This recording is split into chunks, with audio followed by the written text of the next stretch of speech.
जब देखो अभी तक हम लोग छंदों की मात्रा पढ़ रहे थे, छंदों में मात्रा की गणना कैसे की जाती है, और उसके बाद में छंद बताया गया था कि छंद मुख्यतः दो प्रकार के होते हैं, मुख्यतः दो, लेकिन पढ़े कितने जाते हैं? तीन। पहला कौन सा छंद है?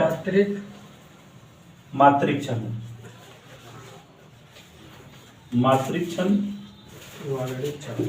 दूसरा वर्णिक छंद। वर्णिक छंद। मुक्तक छंद। और तीसरा मुक्तक छंद। मुक्तक छंद। तीन छंद पढ़े जाते हैं, लेकिन अगर इक्वल संख्या पूछे बराबर कि कितनी होती है तो इसकी संख्या केवल दो होती है।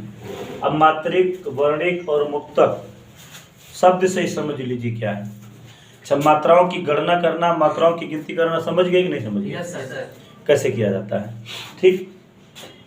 अब मात्रिक छंद, तो मात्रिक छंद की परिभाषा भी लिख लो, क्योंकि परीक्षा में कोई एक परिभाषा दे देंगे तो आपसे पूछ लेंगे कि ये वर्णिक छंद है कि मुक्तक छंद है कि मात्रिक छंद है।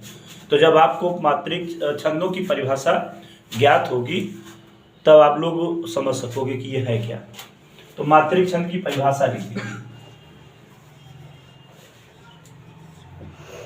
मात्रिक छंद, मात्रिक छंद की परिभाषा लिखिए।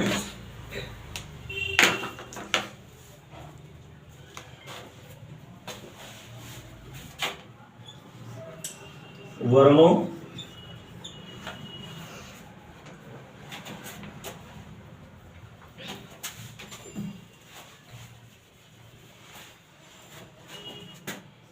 मात्राओं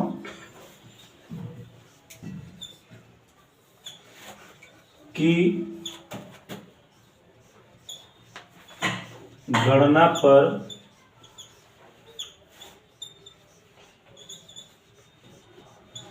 आधारित, मात्राओं की गणना पर आधारित छंदों को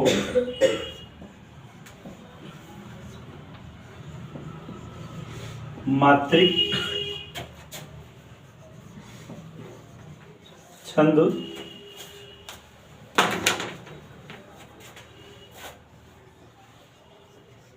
कहा जाता है। मात्राओं की गणना पर आधारित छंदों को मात्रिक छंद कहा जाता है। या जिन छंदों की मात्रा को गिनकर ये पता लगाया जाता हो कि किस छंद में कितनी मात्राएं हैं,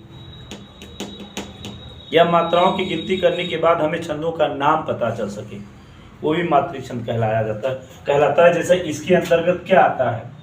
आपका दोहा आता है, सोठा आता है, दोहा, सोठा और चौपाई, ये सब, बरवय,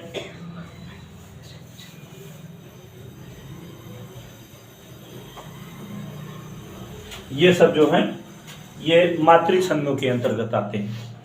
आपका दोहा, सोठा, चौपाई और बरवय ये सब मात्रिक छंदों के अंतर्गत आते हैं।